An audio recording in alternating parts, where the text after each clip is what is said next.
वैध पुलबैक की पहचान करना मार्केट स्ट्रक्चर एनालिसिस में सबसे चुनौतीपूर्ण और महत्वपूर्ण चरणों में से एक है जिसका सामना हर ट्रेडर को करना पड़ता है। वैध पुलबैक को पहचानने का कौशल हासिल करने से आप मार्केट में ऑथेंटिक ऑर्डर ब्लॉक और इंडक्शन जोन की पहचान कर सकते हैं, जिससे आप संभावित ट्रैप से बच सकते हैं। आज इस एडवांस एपिसोड में हम विभिन्न पुलबैक प्रकारों, ट्रेडिंग रणनीतियों और पुलबैक से जुड़े मूल्य क्रियाओं पर चर्चा स्वागत है। तो चलिए शुरू करते हैं।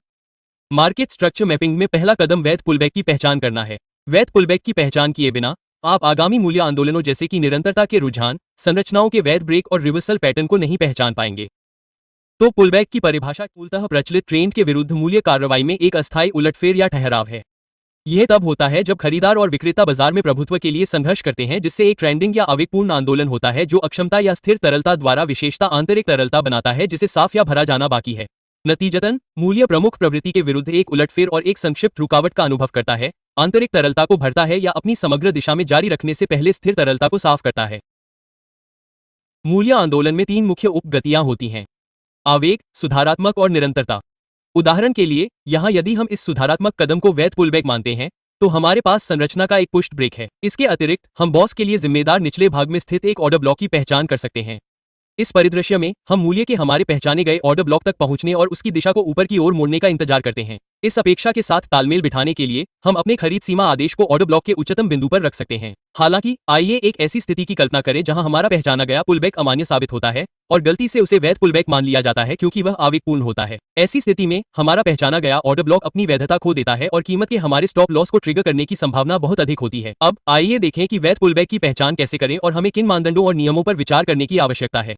कृपया सुनिश्चित करें कि आप वीडियो को अंत तक ध्यान से देखें क्योंकि वीडियो के दूसरे भाग में हम विभिन्न पुलबैक प्रकारों, मूल्य क्रियाओं और पुलबैक से जुड़ी ट्रेडिंग रणनीतियों पर चर्चा करेंगे जिनका आप बाजार में सामना कर सकते हैं। वैध पुलबैक के कैंडलस्टिक उदाहरणों पर गौर करने से पहले आइए कैंडलस्टिक अपर ट्रेंड और डाउन ट्रेंड का संक्षिप्त विवरण देखें। कैंडलस्टिक आधारित अपर ट्रेंड एक पैटर्न द्वारा विशेषता है जिसमें मूल्य क्रिया लगातार तेजी वाली कैंडल बनाती है और प्रत्येक कैंडल पिछले कैंडल के उच्चतम बिंदु को पार कर जाती है जो मजबूत ऊपर की ओर गति का संकेत देती है। एक सिंगल बुलिश इंपल्सिव मूवमेंट के लिए यह आवश्यक है कि प्रत्येक कैंडल का निम्नतम बिंदु पिछली कैंडल के निम्नतम बिंदु के बराबर या उससे अधिक रहे। यह स्थिति इंगित करती है कि बाजार में मंदी की गति प्रतिबंधित है और समग्र रुझान मुख्य रूप से तेजी का बना हुआ है। मंदी के परिदृश्य पर भी यही अवधारणाएं लागू होती हैं। कैंडलस्टिक आधारित डाउन ट्रेंड एक पैटर्न द्वारा विशेषता है जिसमें मूल्य कार्रवाई एक के बाद एक मंदी की कैंडल बनाती है और प्रत्येक कैंडल पिछले एक के निम्नतम बिंदु को पार कर जाती है जो मजबूत डाउनवर्ड गति को दर्शाता है। एक सिंगल बेयरिश इंपल्सिव मूवमेंट में यह महत्वपूर्ण है कि प्रत्येक कैंडल का उच्चतम बिंदु पिछली कैंडल के उच्चतम बिंदु के बराबर या उससे कम रहे।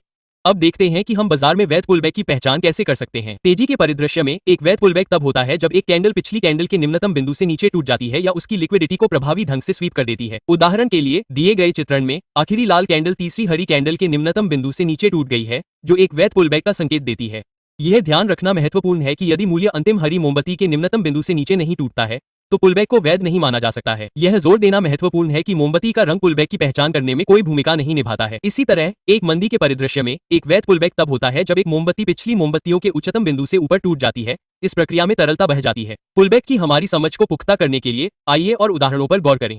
चित्रण के अनुसार तेजी वाली मोमबत्तियों की एक श्रृंखला पर विचार करें। लगातार 3 तेजी वाली मोमबत्तियां बनाने के बाद कीमत ऊपर की ओर बढ़ने से पहले 3 मंदी वाली मोमबत्तियों के उद्भव से चिन्हित एक अस्थायी विराम बनाती है। जैसा कि पहले एक तेजी वाले परिदृश्य के संदर्भ में उल्लेख किया गया है, एक वैध पुलबैक के लिए मूल्य को अस्थायी मंदी विराम से ठीक पहले बनी अंतिम तेजी वाली मोमबत्ती के निम्नतम बिंदु से नीचे टूटना चाहिए। हालांकि यह एक वैध पुलबैक के रूप में योग्य नहीं है क्योंकि किसी भी मंदी वाली मोमबत्ती ने पिछली तेजी वाली मोमबत्ती के निम्नतम बिंदु को नहीं तोड़ा है या उसकी तरलता को साफ नहीं किया है। नतीजतन हम इस मोमबत्ती अनुक्रम को एक तेजी वाली एकल आवेग चाल मानते हैं।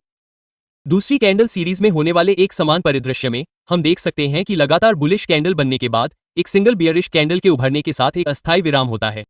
चूंकि कीमत इस क्रम में किसी भी पिछली कैंडल के निचले स्तर को नहीं तोड़ पाई है, इसलिए हम इसे वैध पुलबैक भी नहीं मान सकते।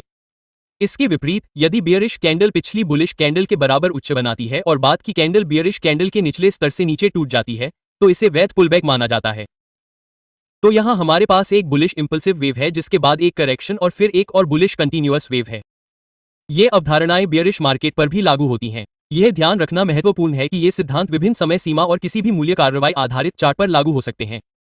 यहाँ हम यूरो डॉलर 1 घंटे की समय सीमा देख रहे हैं। जैसा कि आप यहाँ देख सकते हैं, कीमत एक मजबूत डाउन ट्रेंड में है। अब चार्ट का विश्लेषण करके संभावित पुलबैक की पहचान करते हैं। हम 3 बियरिश कैंडल का एक क्रम देखते हैं जिसके बाद 3 लगातार बुलिश कैंडल द्वारा चिन्हित एक अस्थायी विराम होता है। अस्थायी विराम से पहले आखिरी मंदी वाली मोमबत्ती के उच्चतम और निम्नतम बिंदुओं से रेखाएं खींचने से पता चलता है कि बाद की कोई भी मोमबत्ती इस मंदी वाली मोमबत्ती के उच्चतम बिंदु को पार नहीं कर पाई है।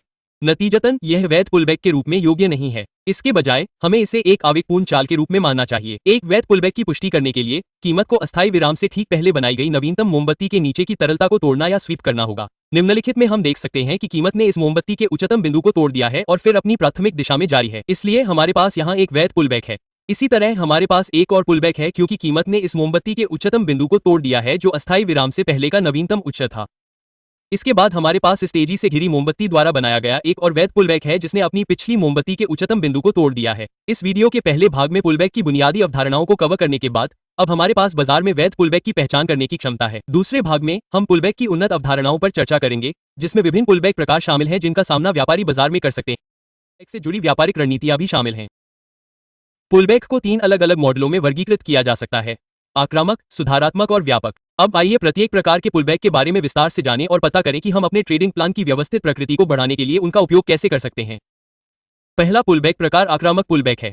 एक आक्रामक पुलबैक की विशेषता प्रचलित प्रवृत्ति के खिलाफ एक तीव्र और तेज रिट्रेसमेंट है। यह अक्सर कुछ बड़ी और मजबूत मोमबत्तियों के साथ होता है जो हाल की मूल्य चाल के एक हिस्से को जल्दी से वापस ले लेते हैं। आइए कल्पना करें कि हमारे पास इस तरह की मोमबत्तियों की एक श्रृंखला है। जैसा कि आप देख सकते हैं, कीमत इस मोमबत्ती के निम्नतम बिंदु से नीचे टूट गई है जो अस्थायी विराम और उलटफेर से पहले का नवीनतम निचला स्तर था। इसलिए हमारे पास यहाँ एक वैध पुलबैक है। मूल्य अपने सुधारात्मक आंदोलन को पूरा करने के बाद उलट गया और बड़ी अक्षमता के साथ ऊपर की ओर धकेल दिया गया। तो यहाँ हमारे पास एक वैध ब्रेक ऑफ स्ट्रक्चर है क्योंकि मूल्य ने एक वैध पुलबैक बनाया है। अब चूंकि मूल्य ने एक बुलिश ब्रेक ऑफ स्ट्रक्चर बनाया है, हम इसके लिए जिम्मेदार इस डिमांड जोन की पहचान कर सकते हैं जिसके उस बिंदु पर पहुंचने पर मूल्य के पलटने की पूरी संभावना है।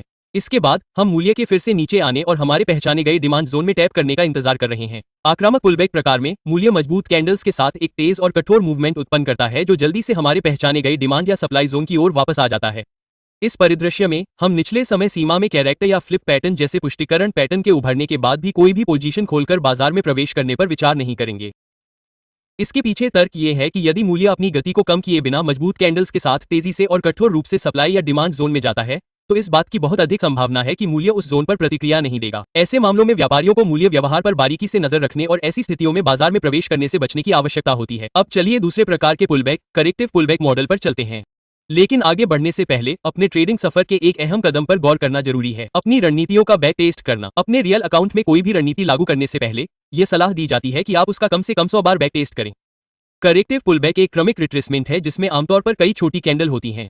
इस तरह के पुलबैक में कीमत कई आंतरिक संरचनाएं बनाती है जब तक कि वह ब्याज के बिंदु तक नहीं पहुंच जाती, और जब वह ब्याज के बिंदु के करीब पहुंचती है तो उसकी गति और अस्थिरता कम हो जाती है। जैसा कि हमने इस उदाहरण में पहले बताया था, इस कैंडल के सबसे निचले बिंदु के नीचे की ओर टूटने पर हमें पुलबैक मिलता है। इसके बाद हमारे पास एक वैध ब्रेक ऑफ स्ट्रक्चर होता है और हमारे पास एक वैध ऑर्डर ब्लॉक होता है जिसके बारे में हमारा मानना है कि उस जोन तक पहुंचने पर कीमत को उलटने की काफी संभावना होती है। करेक्टिव पुलबैक मॉडल में, जैसा कि हमने पहले बताया, कीमत कई छोटी कैंडल के साथ कई आंतरिक संरचनाएं बनाती है जब तक कि वह हमारे तय किए गए ब्याज के बिंदु तक नहीं पहुंच जाती। आक्रामक पुलबैक के बावजूद हम तब बाजार में प्रवेश करने पर विचार करते हैं जब कीमत हमारे तय किए गए डिमांड या सप्लाई जोन तक पहुंच जाती है। ऐसा करने के लिए हम स्मार्ट मनी कॉन्सेप्ट के विभिन्न एंट्री मॉडल जैसे आक्रामक या रूढ़िवादी एंट्री मॉडल का उपयोग कर सकते हैं। उदाहरण के लिए, इस केस में हम अपने पहचाने गए ऑर्डर ब्लॉक के उच्चतम बिंदु पर एक खरीद सीमा आदेश रख सकते हैं और मूल्य के सक्रिय होने का इंतजार कर सकते हैं, या हम मूल्य के हमारे पहचाने गए बिंदु पर पहुंचने का इंतजार करके और फिर बाजार संरचना में बदलाव की पुष्टि करने के लिए चरित्र में बदलाव या उलटफेर के किसी भी संकेत की खोज के लिए कम समय सीमा में जूम करके एक अधिक रूढ़िवादी तरीका अपना सकते हैं। प्रवेश समय सीमा पर बाजार संरचना में बदलाव की पुष्टि का पता लगाने के बाद हम नए पहचाने गए ऑर्डर ब्लॉक के उच्चतम बिंदु पर अपनी प्रवेश स्थिति निर्धारित कर सकते हैं। इस केस में निचले समय सीमा पर एक मांग क्षेत्र, जो कि जोन के निम्नतम बिंदु से कुछ पिप्स ऊपर स्टॉप लॉस सेट के साथ चरित्र लहर के परिवर्तन से बनता है, और टेक रेट के लिए हम इसे उच्च समय सीमा की बाहरी तरलता पर सेट करते हैं। अब अगले पुलबैक प्रकार स्वीपिंग मॉडल पर आगे बढ़ते हैं। इस प्रकार के पुलबैक में मूल्य तरलता पूल उत्पन्न करता है जो समान उच्च, समान निम्न या ट्रेंड लाइन तरलता जैसे स्थिर तरलता क्षेत्र बनाकर हमारे रुचि के बिंदु के पास स्वीप होने की प्रतीक्षा करता है।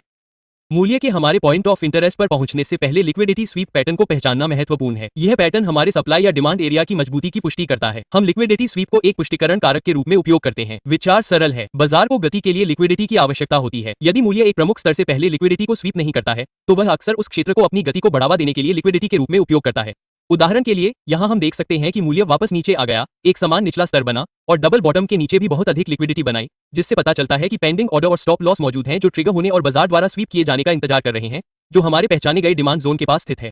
लिक्विडिटी स्वीप पैटर्न वाले जोन पर ध्यान केंद्रित करके हम बाजार की गतिशीलता के साथ संरेखित ट्रेडिंग सेटअप की संभावना बढ़ा सकते हैं और गलत संकेतों या जाल में फंसने के जोखिम को कम कर सकते हैं। हमारे पहचाने गए डिमांड जोन के ऊपर लिक्विडिटी पूल की उपस्थिति हमारे पॉइंट ऑफ इंटरेस्ट से संभावित मूल्य उल्टाव के लिए अतिरिक्त पुष्टि प्रदान करती है। अब जब हमारे पास वांछित संगम है, तो हमारा अगला कदम धैर्यपूर्वक कीमत की लिक्विडिटी को समान निचले स्तर से नीचे ले जाने का इंतजार करना है। अब हमारे पास हमारा वांछित संगम है और अब हम अपने पॉइंट ऑफ इंटरेस्ट से लॉन्ग पोजीशन लेकर मार्केट में एंट्री करने पर विचार कर सकते हैं। ऐसा करने के लिए हम अपने डिमांड जोन पर अपना बाय लिमिट ऑर्डर दे सकते हैं। अगर हम अपने एंट्री पॉइंट को ऑप्टिमाइज करना चाहते हैं और टाइट स्टॉप लॉस के साथ बेहतर रिवॉर्ड टू रिस्क रेशियो चाहते हैं, तो हमें कम समय सीमा में जूम करना होगा और कीमत के डिमांड जोन में टैप करने और कैरेक्टर में बदलाव या मार्केट स्ट्रक्चर शिफ्ट सिग्नल दिखाने का इंतजार करना होगा। और निचले समय सीमा पर नए जेनरेट किए गए डिमांड जोन के बनने के बाद हम ट्रेड करने पर विचार कर सकते हैं। बस इतना ही ट्रेडर्स। इस वीडियो को देखने के लिए धन्यवाद। मुझे उम्मीद है कि आपको यह जानकारीपूर्ण और उपयोगी लगा होगा। हमारे नवीनतम वीडियो पर अपडेट रहने के लिए सब्सक्राइब बटन दबाना और नोटिफिकेशन चालू करना न भूलें। हम आपके फीडबैक और सुझावों को महत्व देते हैं।